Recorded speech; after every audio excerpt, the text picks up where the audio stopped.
श्री स्वामी समर्थ मित्रांनो, आज दुर्वाता सकाळ सकाळी 5 वाजताच उठली होती.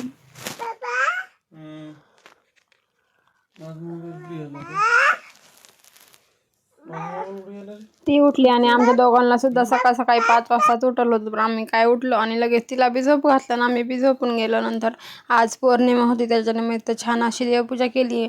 खूप दिवस झालं या उतरंडी भरल्या नव्हत्या. आज पौर्णिमा पण होती, त्याच्यामुळे मी उतरंडी भरायला घेतल्या होत्या. तर मी सर्वात प्रथम गहू, तांदूळ, धने, हळदी, कुंकू या सर्व 5 वस्तू भरून घेतल्या होत्या याच्यामध्ये. आणि नंतर देवघरामध्ये उतरंडीच्या जागेवर उतरंडी ठेवून दिली. आणखी रांगोळीसुद्धा काढायची होती. सर्व रांगोळी वगैरे काढली, तुपाची वात जाळली. नंतर स्वामींना मुजरा केला आणि सर्व देवांच्या सुद्धा पाया पडून घेतलं. याच्यामध्ये राहिलं होतं फक्त एक काम, तो म्हणजे देवीचा कळस मांडायचा राहिला होता. नंतर स्वामींच्या पाया पडून घेतलं आणि अंगारासुद्धा लावून घेतलं. आता खूप सारं काम राहिलं होतं, तर आईने केलं होतं थोडंसं. त्याच्यामध्ये कपडे लावून तर झाले होते, पण नंतर ते वाळत टाकायचे राहिले होते. खूप फॉल्स धुवून टाकले होते, ते सुद्धा लावून हसिलाई करायचं काम राहिलं होतं आणखीन. नंतर त्यांनी मला पान आणून दिले होते.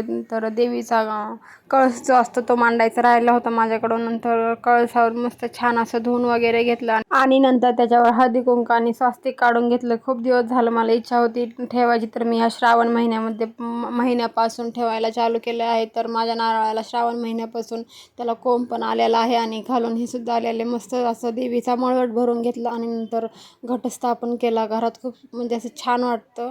नंतर सर्व देवपूजा वगैरे झालं, कामसुद्धा झाले होते. नंतर शिवायला बसले.